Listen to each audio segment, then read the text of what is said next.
Okay, people, so we have a new Shudder joint, right? It is 825 Forest Road.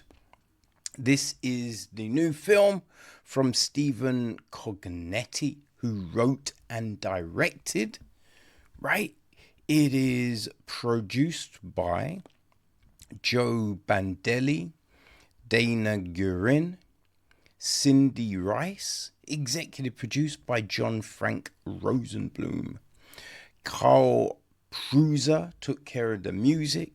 David Gordon is on cinematography. Brian D. Lambert edits the piece. Production design is Sophie S. Schneider. Sophie also handles costume design. Rachel Sullivan and Julia Rosendale are on hair, makeup, special makeup, and all that jazz. Who else do we have? Gavin Colton was visual effects, right? And our cast. Well, we have got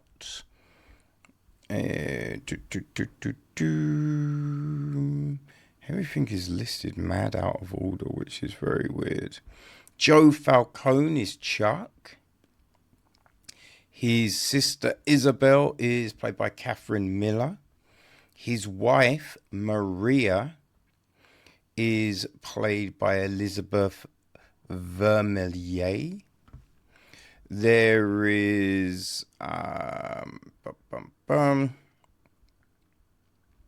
Ashley, played by Madeline Garcia. Molly, played by Lee Rose. Deirdre Kuzur is Ali. Jessica Albano is Natalie. We got Thomas, played by Mike Sutton. Monica Floret is our realtor, Bonnie. Julian is played by John Bandelli. Larry, the neighbor, is played by Lorenzo Boronelli. Who else do we have? Molly, played by... Oh, no, we did Molly. Carl, played by Ray Acevedo. Oliver, played by Lindsay Bentham. Luke, played by Darren F. Earl II. Oh, right. So, Isabel's and Chuck's mum is played by Claudia Langmaid. Helen Foster is played by Diomira Keane. Martha, played by Annabelle Lucas. Yeah, I think that's everyone, right? Oh, and Terrence, played by Brian Anthony Wilson. The gist of the film: after a family tragedy,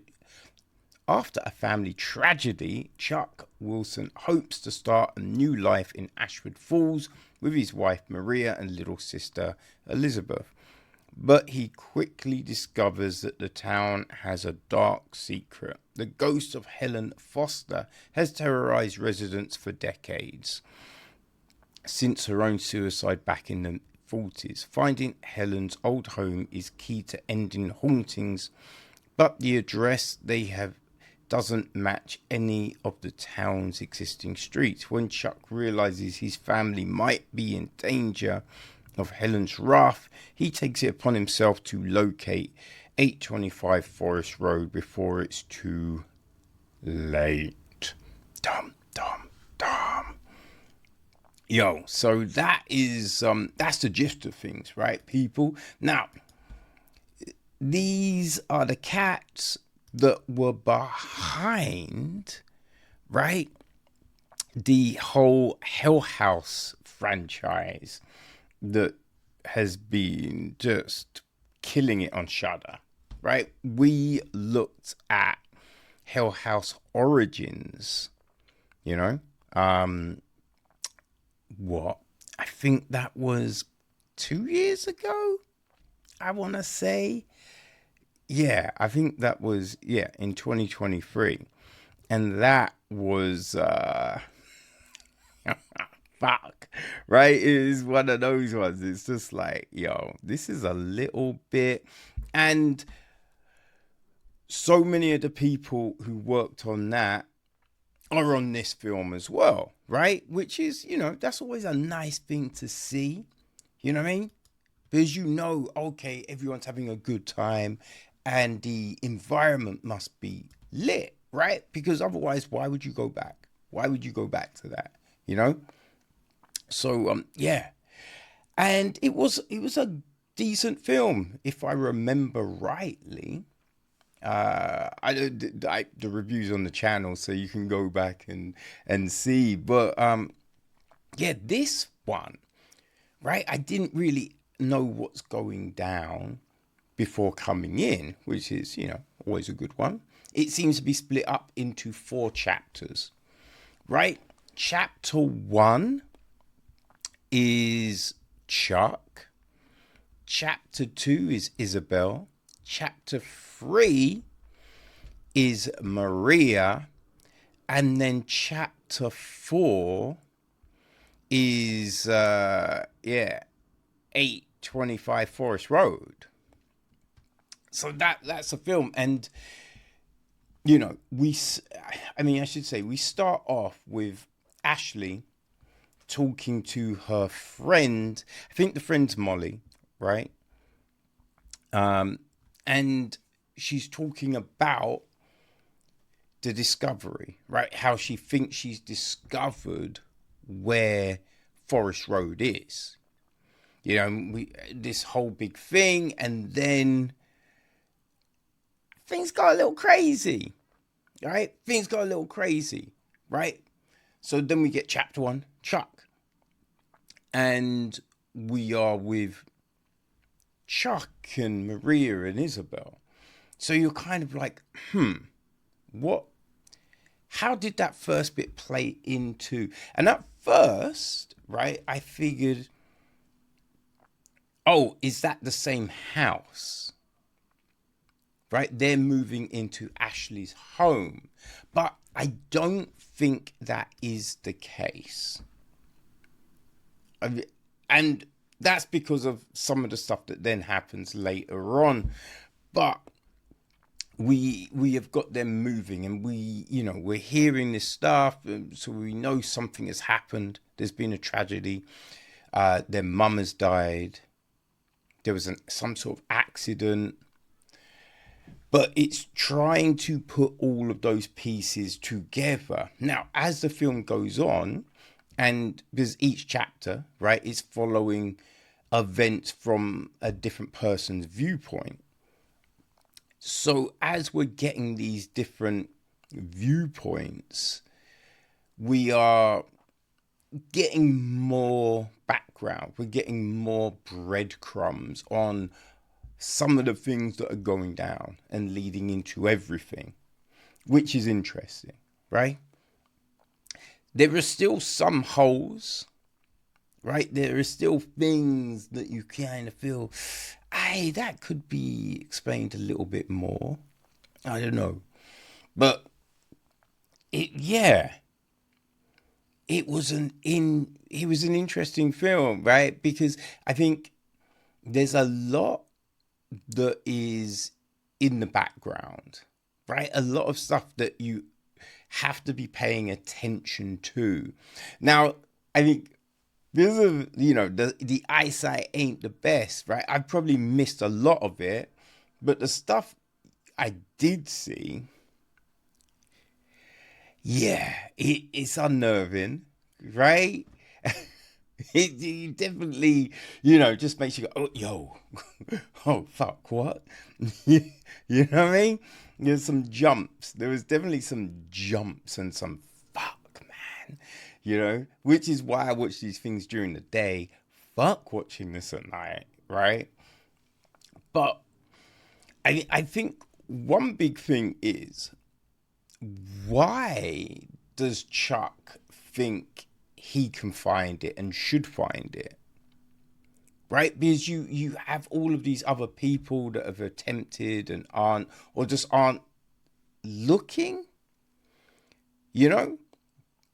So it's not necessarily explained why Chuck, why he hasn't asked the gardeners to help or anything like that. I think the other big thing, I kind of did wonder.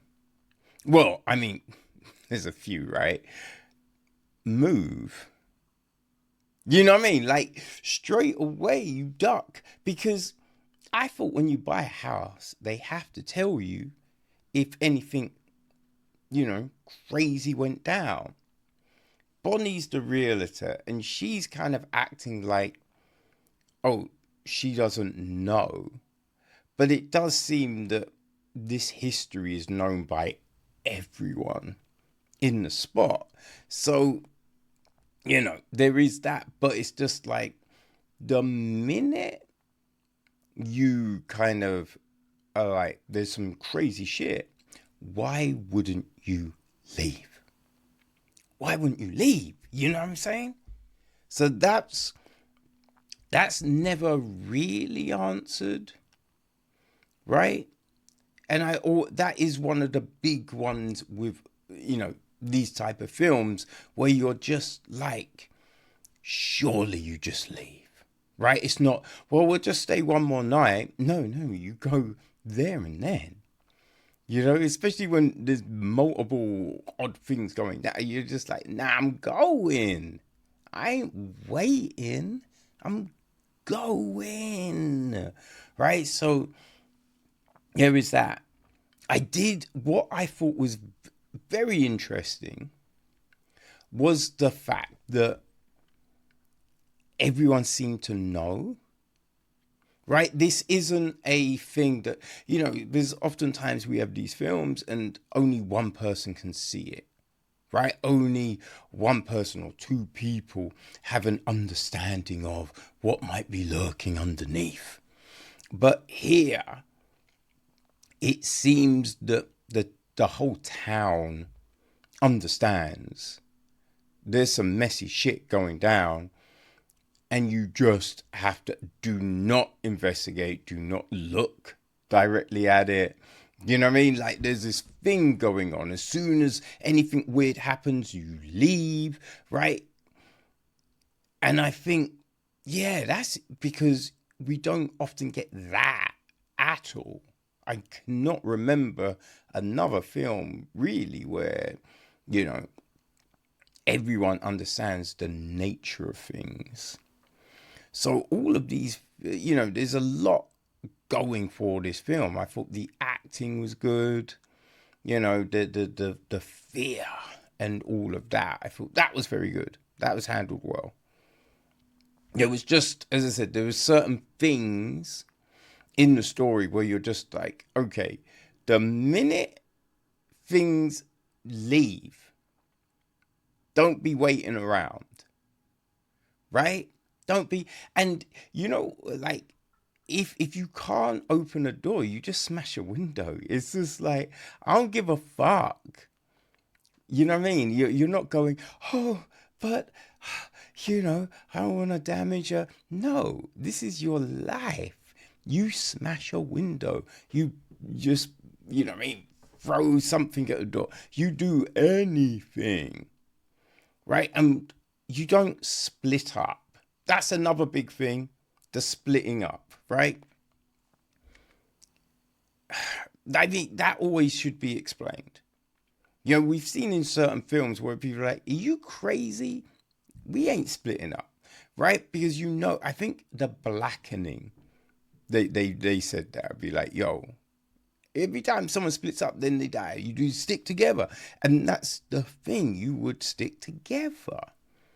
So I feel if this film had answered the sticking together, the why are you staying component of things, yeah, this would have been really just, boom, hitting it out the park. Just because there are certain questions, you know, which are like, huh? You know? And also, and the other big thing, if you go to do something, surely you bring all the tools with you. You know, it's like, oh, yeah, we're going to go to do this thing.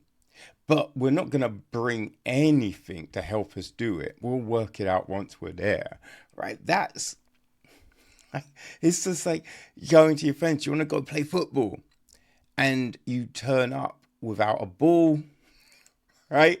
Without the right number of players. You know what I mean? It's just like, well, we can't do shit because we don't have shit. You know what I mean? So it's just like, I wish certain things had been addressed, but it's definitely different. It's definitely creepy, and it